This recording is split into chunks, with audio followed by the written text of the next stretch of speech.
এখান থেকে গাড়ি পাওয়া যাচ্ছে না, চারিদিক আবার বন্ধ করে দিয়েছে। এটা মা কিনেছে মিশো থেকে। আমি তো পুরো অবাক যে মিশো থেকে এত সুন্দর গয়না কিনেছে। প্রায় 1.5 ঘন্টা লাইন দেওয়ার পর ফাইনালি আমাদের এসেছে। কি সাংঘাতিক অবস্থা ঠাকুরকে নামানো, মা মাগো।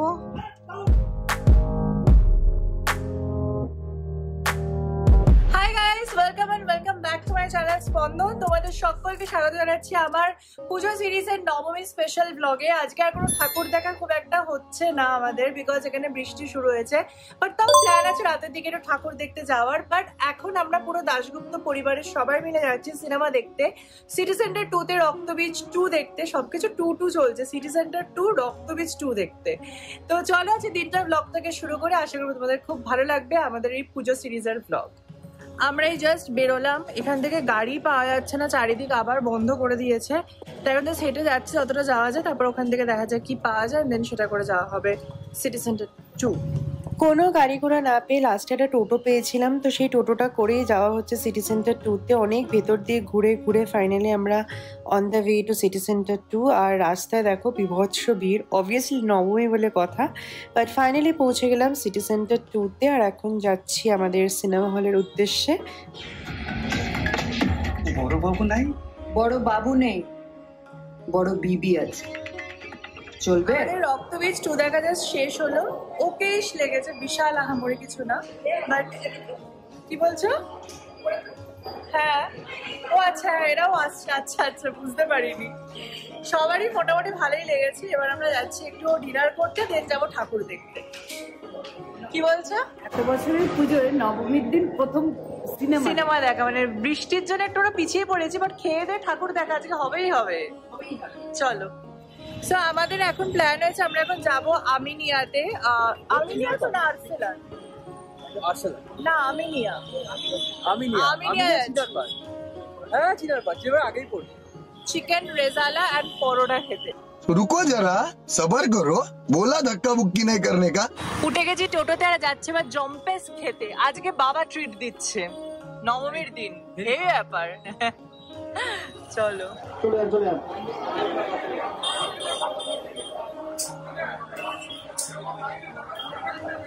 কি মনে হচ্ছে কতক্ষণ লাগবে? 40 মিনিট লাগবে, আধা ঘন্টা 40 মিনিট। বাবা হা করে তাকিয়ে আছে, কখন বাবার রেস্টুরেন্টে এত ভিড় কখনো দেখেনি। হ্যাঁ ভিড়টা একবার দেখিয়েছি।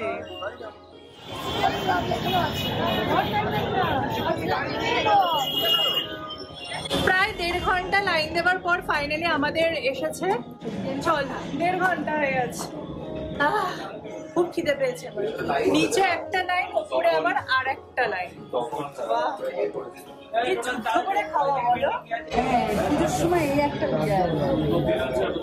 ফাইনালি প্রায় 2 ঘন্টা পরে বসার জায়গা পেলাম, আর এসে যেটা শুনলাম সেটা চিকেন রেজালা শেষ, যেটার জন্য 2 ঘন্টা লাইন দেওয়া হয়েছে, সেটা হলোই না। তো এখন যাই হোক, পরোটা পাওয়া গেছে। আমি পরোটার বাটার চিকেন নিয়েছি, আর ওরা নিয়েছে চিকেন চাপ, আর অনিন্দ নিয়েছে বিরিয়ানি। এখন কটা বাজে? এখন বাজে 1:06। 1:06। আমরা জাস্ট ডিনার করে এখন বেরোচ্ছি। আর ঠাকুর দেখতে যাওয়া হলো না নবমীতে, এবার বাড়ি।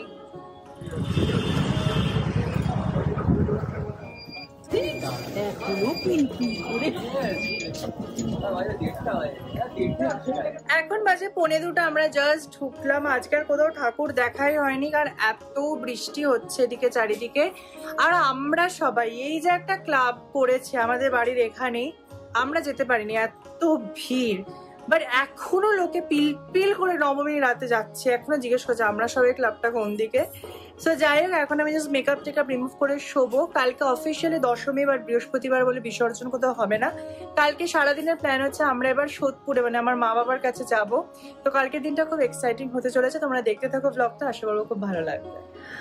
গুড মর্নিং সকলকে। আমার গলার অবস্থা প্রচন্ড খারাপ। অবভিয়াসলি দুর্গাপূজা গেছে, গলা টলা না বসলে কি আর হয়, পুজো মনেই হয় না। আজকে দশমী, এখন যাচ্ছি মা বাবার বাড়িতে। ওখানে আজকে আমাদের খাওয়া দাওয়া, সিঁদুর খেলা সবকিছু ওখানেই হবে। তাই আমি আর অনিন্দা এখন জাস্ট বেরোচ্ছি। অনেক কষ্টে উবের পাওয়া গেছে, আজ উবের ওলা কিচ্ছু পাওয়া যাচ্ছিল না। ফাইনালি একটা গাড়ি পাওয়া গেছে। তো আসুক, আসলে আমরা উঠবো, আর তারপর যাবো সোদপুরের বাড়িতে। হেভি মজা হতে চলেছে, ব্লগটা দেখতে থাকো। আমরা বেরিয়ে গেছি, আর এই যেখানে আছে অনিন্দ। কতক্ষণ লাগবে আমাদের পৌঁছাতে দেখাচ্ছে? 37 মিনিট লাগবে পৌঁছাতে। এখানে মানে মুষলধারে বৃষ্টি শুরু হয়েছে একদম, যাকে বলে মানে মা যাওয়ার দিন সত্যি মায়ের মন খারাপ। বাপের বাড়ি ছেড়ে শ্বশুর বাড়ি যাচ্ছে, তাই মা কাঁদছে। আসার দিনও কেঁদেছে আর যাওয়ার দিনও কাঁদছে। তো এটা একটা অদ্ভুত ব্যাপার আর কি। সারা পুজোয় কিন্তু কোনো বৃষ্টি এবছর সেরকম করে একদমই হয়নি, যেভাবে বলছিল আর কি যে সাংঘাতিক বৃষ্টি হতে চলেছে সেভাবে কিছু হয়নি। তারপর আজ দশমীর দিনে বৃষ্টি শুরু হয়েছে। বাইরের আবহাওয়াটা এদিন ছিল সাংঘাতিক, যেন মনে হচ্ছে কালো মেঘ পুরো ঘিরে ফেলেছে এই পৃথিবীটাকে। মানে এত বৃষ্টি, চারিদিকে কিছু দেখা যাচ্ছে না, মনে হচ্ছে সন্ধে হয়ে গেছে, এমনই অবস্থা। আমরা তো রীতিমতো ভয় পাচ্ছিলাম, বাট যিনি উবের চালাচ্ছিলেন উনি বলছিলেন এই বৃষ্টিটা কিছুই না, এর আগে যেটা হয়েছিল সেটা আরো সাংঘাতিক। সো এইভাবেই বাড়ি পৌঁছালাম। এসে গেছি বাড়িতে, আর এখন এসে গেছে যে নিমকি আর চা। এখানে এসে আমরা রেডি হয়ে গেছি আর এখন যাচ্ছি আমরা প্যান্ডেলে। আর এখানে সেটা মায়ের গয়না পরলাম। দেখো গয়নাটা কি দারুণ সুন্দর দেখতে। এটা মা কিনেছে মিশো থেকে। আমি তো পুরো অবাক যে মিশো থেকে এত সুন্দর গয়না কিনেছে। আমি মাকে বললাম লিঙ্কটা পাঠাও, আমি একটা এরম নেবো। তো যাই হোক টেম্পল জুয়েলারি পরে এখন যাবো পূজা মণ্ডপে, একটু একটা ছবি সেশন, একটু ফটো তুলে তারপর শুরু হবে আমাদের সিঁদুর খেলা। আর এবছর আমি লাল পরিনি, বিকজ আমার লাল শাড়ি নতুন নেই, যেটা ছিল আমি অষ্টমীতে পরে নিয়েছি। আর এই শাড়িটা পরা হয়নি, এটা তরঙ্গিনী বুটিকের শাড়ি ছিল, তাই ভালো আজকে একটু পরে একটু মাঝে মাঝে অন্যরকম করতে তো ভালোই লাগে। সো চলো এবার যাওয়া যাক প্যান্ডেলে। আমরা বেরিয়ে গেছি বরণ করার জন্য, এই জন্য নিয়েছি পান, ধান দুর্ভ, আর মায়ের হাতে ওখানে রয়েছে সব সিঁদুর সব আছে আমাদের স্টকে। এবারে যাওয়া হবে প্যান্ডেলে। আসছে বছর আবার হবে, মনটা খারাপ লাগছে, মাও কাঁদছে। তো এই হচ্ছে আমাদের সোদপুরের পাড়ার প্যান্ডেল। এদিন বৃষ্টি ভালোই হচ্ছে, তাই জন্য চারিদিকে বেশ পুরো মানে মাঠ পুরো কাদা কাদা অবস্থা একদম। প্যান্ডেলটা দারুণ সুন্দর। আর সোদপুরের এদিকে কিন্তু মানে বড় বড় পুজো হয়। তো যাই হোক আমি এখানে এসে একটু ভিডিও শুট করছিলাম। এই শাড়িটা তরঙ্গিনী বুটিকের তরফ থেকে এসেছিল পুজোর জন্য, তো এটা পরা হয়নি। তো এই দশমীর দিন পরে এখানে একটু রিল শুট করছিলাম। এখানে এখন ঠাকুর খোলা চলছে আর কি, বিশাল সাইজ, মানে সরস্বতী ঠাকুরটারই সাইজ দেখো শুধু, মা দুর্গা তো ছেড়েই দাও। কি মনে হচ্ছে অনিন্দ? বিশাল, মানে কত ভারী আমি সেটা ভাবছি। আমাদের বাড়িতে ওই গণেশ পুজো হয়েছিল, সেটা কত 3 ফুটের ঠাকুর ছিল, সেটা তুলতে বোধহয় শেষ হয়ে গেছিলাম আমরা। এটা তো হচ্ছে সাইজ, এটা মানে সরস্বতী ঠাকুরটা মোটামুটি কম করে 10 থেকে 12 ফিটের ঠাকুরটা খালি আছে, পিছনে স্ট্রাকচার ছেড়ে দিয়ে। বিশাল ভারী। এটা দুর্গাটার কি অবস্থা হয়? টোটাল নাকি 32 জন এসছে ঠাকুরটা তোলার জন্য। তুলে বেসিক্যালি আমাদের এই পুকুরেই বিসর্জন হবে। এখানে বৃষ্টি ক্রমাগত বেড়েই চলেছে আর ঠাকুর খোলার কাজও চলছে। মানে এটা খুবই কঠিন একটা কাজ, কিন্তু কিছু মানুষজনের আর অপেক্ষা মানে তস রয়েছে না, তো ওরা বরণ ওখানে দাঁড়িয়ে দাঁড়িয়ে করতে শুরু করে দিয়েছে। অদ্ভুত জিনিস বলছে, বরণ আমরা এখানে দাঁড়িয়ে করবো, মানে মা দুর্গার কপালে সিঁথিতে কেউ সিঁদুর ছোঁয়াচ্ছে না, পায়ে সিঁদুর দিয়ে বরণ করে নিচ্ছে। তো যাই হোক এটা যার যার ব্যক্তিগত ব্যাপার। আমরা এখানে সবাই লাইন দিয়ে এখন ওয়েট করছি যে ঠাকুর পুরোপুরি নামানো হলেই তারপর আমরা শুরু করব আমাদের বরণের অনুষ্ঠান।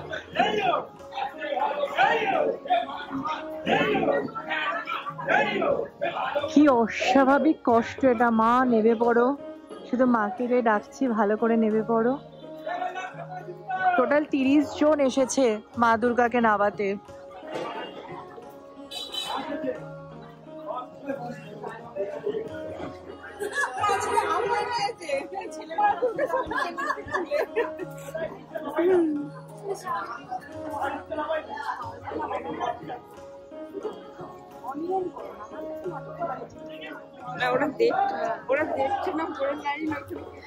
তো যাই হোক এখানে ঠাকুর নামানো অলমোস্ট হয়ে গেছে, কিন্তু ঠাকুরকে পুরো নিয়ে যাওয়া ওই পুকুর অব্দি ওটা একটা খুব বড় টাস্ক।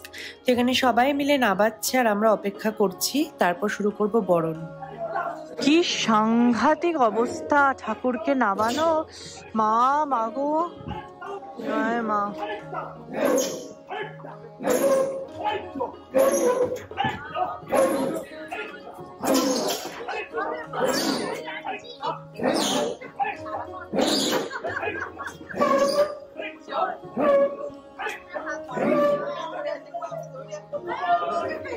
আমরা প্রায় সকাল 12টা থেকে লাইন দিয়েছিলাম, আর বরণ শুরু হতে হতে হয়ে গেছিল প্রায় 4:30। তো এখানে সবাই যে লাইন দিয়ে যাওয়া হচ্ছে, যেরকম যে এসেছে সেইভাবেই লাইন দিয়ে সবাই এখানে দাঁড়িয়েছে। অবশ্যই যারা একটু বয়স্ক তাদেরকে আমরা আগে ছেড়ে দিয়েছি আর কি।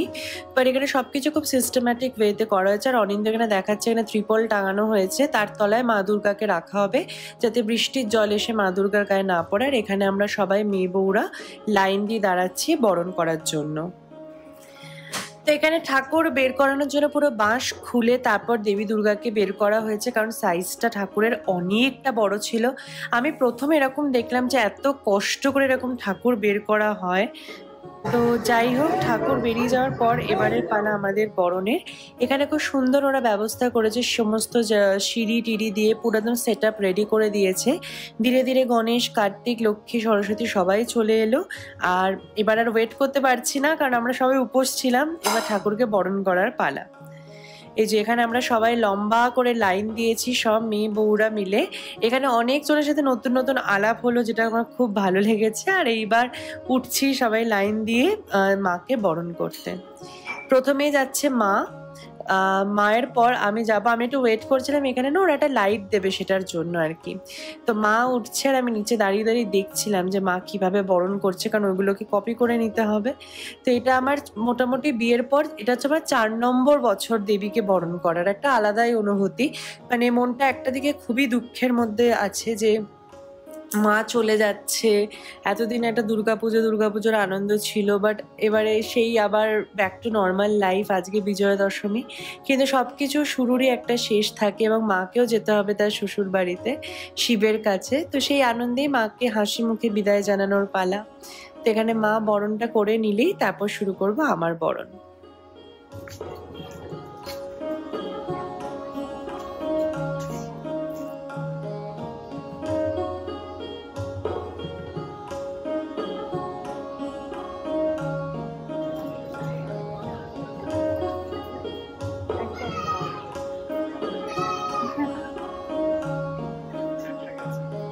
বাবা পুরো মুখে আবির মাখিয়ে আমাদের ভিডিও একটা স্ক্রিন ফটো নিতে।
আজকে হবে জামাই আপ্যায়ন, মানে কাকে বলে। তো আমরা সিঁদুর খেলে বলছি চলে এসেছি। আজ মেনুতে আছে, মা একটু সরো, ভাত, পমফ্রেট। এটা কি মা, এটা কি? ও আচ্ছা, চলো আবার শুরু করছি। ভাত, পমফ্রেট মাছ ভাজা, ধোকা, ইলিশ ভাপা, chicken, chutney, salad. How was the josh? Hi sir. চল ও মা, দুটো ইলিশ কে খাবে মা? ও তো নয় জামাই, আমাকে কেন তো আপ্যায়ন করছো? জামাই ভাই ক্যামেরাটা বন্ধ হবে, আমি জিনিসপত্র কমাবো। হ্যাঁ, খাওয়া দাওয়া করার পর আমি খুবই কান্নাকাটি করেছি, চোখ মুখের অবস্থা দেখতেই পাচ্ছি। এবার মা, বাবা, দিদুন সবাইকে টাটা বলে আবার ব্যাঙ্গালোর ফেরার পালা। সত্যি মনটা প্রচন্ড খারাপ হয়ে গেল। মানে কলকাতায় যতবারই আসি না কেন সবসময় মনে কম থাকা হয়েছে, বাট এটা একটা আলাদাই অনুভূতি এভরি টাইম। তো যাই হোক, বাড়ির ঠাকুরকে প্রণাম করে এই যে মা বাবা নিচে নেমে এসেছে, আমাদের গাড়ি এসে গেছে। মা বাবাকেও টাটা বলে এবছরের মতো বিদায় নিলাম। আজকে 3 তারিখ, আমার শরীর প্রচন্ড খারাপ সর্দি টর্দির জন্য, আর আজকে আমাদের বাড়ি ফেরার পালা। আমাদের কলকাতা ট্রিপ শেষ, এখন যাচ্ছি ব্যাঙ্গালোর। আমাদের রাত্রি 10:30টায় ফ্লাইট, কিন্তু এখন বেরিয়ে যাচ্ছি কারণ যেতে অনেকক্ষণ টাইম লাগবে। আমাদের আজ বাড়ির সামনে থেকে কোনো উবের নিচ্ছে না, তো এখন এইভাবে আমরা হেঁটে হেঁটে যাচ্ছি কাজীপাড়ার মুখ অব্দি, তারপর ওখান থেকে উবের নিতে হবে। তার মধ্যে এখানে যে দমদম কাজীপাড়া ঠাকুরের বিসর্জন, তাই বারবার মাইকে অ্যানাউন্স করছে যে রোড এবার বন্ধ করে দেওয়া হবে, তাই আমরা অনেকটাই আগে বেরিয়েছি। আর এই দেখো এখানে প্রসেশন পুরো রেডি হচ্ছে, তো প্রসেশনটা বেরোনোর আগেই যেভাবে হোক আমাদের এয়ারপোর্ট পৌঁছাতে হবে। আর এর আগে এখানে একটা লোকনাথ মন্দির আছে, অদ্ভুতভাবে অনিন্দ সেদিন বাবাকে দর্শনও হয়ে গেল, যেটা অনিন্দ খুব খুশি হয়েছে দেখে। তো যাই হোক আমরা গাড়িতে উঠে পড়েছি, আর বাবারও খুব মন খারাপ, মা তো আসেইনি, মা এত কেঁদেছে বাড়িতে। তো যাই হোক এখানকার মা বাবাকেও টাটা বলে লোকনাথ বাবার আশীর্বাদ নিয়ে আমরা ফিরে চললাম ব্যাঙ্গালোরের পথে। ঢুকে গেছি এয়ারপোর্টে আর খাচ্ছি এখন 20 টাকার চা। আমাদের ফাইনালি চেক ইন সবকিছু হয়ে গেছে, এই লাগেজ নিয়ে এখন বসে আছি, এবার বাড়ি ফেরার অপেক্ষা জাস্ট। দেখতে দেখতেই ছুটিটা পুরো কেটে গেল, আর এই যে ফ্লাইটে ওঠার পালা এবার। আকাশা এয়ার ছিল আমাদের ফেরাটা, আর এই যে আমার মনটা খুবই খারাপ লাগছে, বাট কি আর করা যাবে। আমরা ল্যান্ড করলাম ব্যাঙ্গালোরে। কটা বাজে এখন? এখন বাজে 3:02। 3:02 বেজে গেছে। আর এখানে ঠান্ডা হাওয়া, কত 22 ডিগ্রি 21 ডিগ্রি চলছে। যাই হোক চলো এবার বাড়ি গিয়ে জাস্ট ঘুমাবো। ব্লগটা এনে শেষ করছি। পুজো সিরিজ কমপ্লিট হলো আজকে। টাটা।